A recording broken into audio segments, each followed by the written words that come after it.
Okay, today we're going to do a mind map. We're going to do a mind map of our strong password information.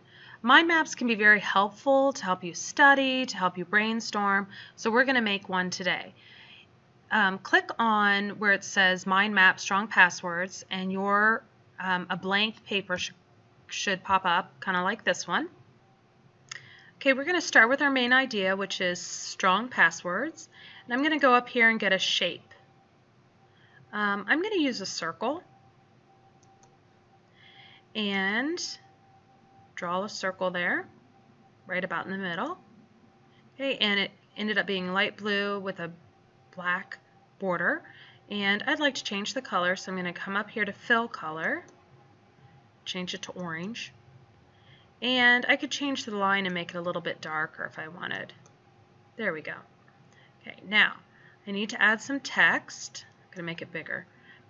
Let's add some text. So I'm going to put a text box inside my circle. And like I said, our main idea is strong passwords. Okay, that looks pretty good, but I think I want it to be a little bit larger, so I selected it or highlighted it, and I'm going to go down to, I don't know, maybe 24. Whoop, that's too big. How about 18? That looks pretty good. Looks nice there. Put it kind of in the middle. There. Okay, so my strong passwords, and now I need to make different ideas about things to do for strong passwords and things not to do, don'ts for passwords. So I'm going to come up and get another, another shape. This time I'll use a rectangle. And in this rectangle I'll type something like, oh, I just double clicked in there. I guess you don't have to have the text box. Let's write share your passwords only with your parents. You know what? I think I want the word only to be bold. So I'm going to highlight it, go up here and go to bold. Only with your parents. Okay. So that looks like a good one. Now I want a box just like this one, so I'm going to select it, and I can do a Control-C on your keyboard. Then I'll click someplace else and do a Control-V as in violin and move it down. And now they're exactly the same, but if I click in there, I can take out the text that's in there.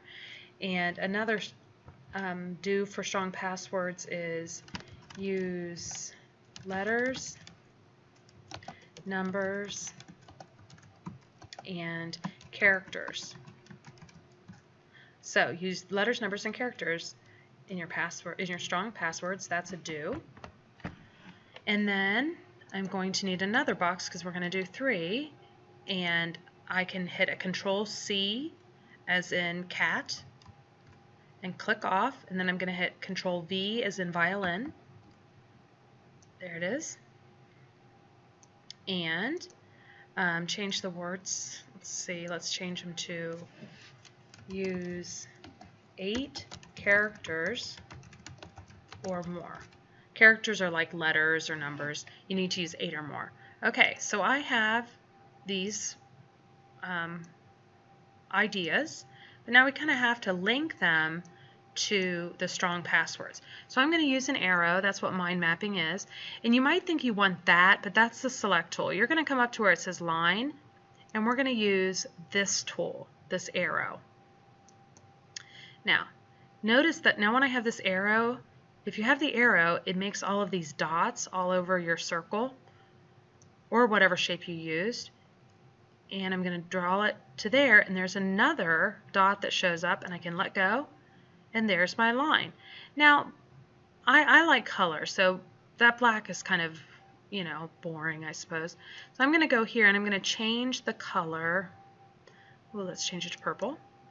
And I think I want it a little bit thicker. So the line weight right now is 2. I'm going to change it to 4. There. Looks pretty good. Now I'm going to make a line from here to here. And since I did it right after the other one, it kept the same properties. It was another purple arrow. I'm going to go from here to there. Now, go ahead and look at the paper and finish. I'm sure you can do the don'ts on your own. Oops, I forgot one thing. We need to add a text box. How could I forget this? I'm going to write the word do. In fact, I'm going to capitalize it. Whoops. Make that box a little bit bigger there. I'm going to capitalize it, and I'm going to move it so that it looks like it's right along this line. I'm going to go like this. Here. And then I'm going to move it when I get the plus sign. I can move it down and click off, and I can see that it says do there. And you can make it any color you want. Now, I'm going to copy this box. So once again, I'm going to use a Control C as in cat, and then a Control and click off of it, and a Control V as in violin. Whoops. Uh-oh, it didn't do it. Let's try it again. Control C as in cat. Control V as in rats. Control C as in cat. Control V as in violin. There it is. My goodness. I must not have had it selected right. So, I'm going to turn it. There we go. And I'm going to add one more. So I can just paste. I can just do V for violin and then move it down here.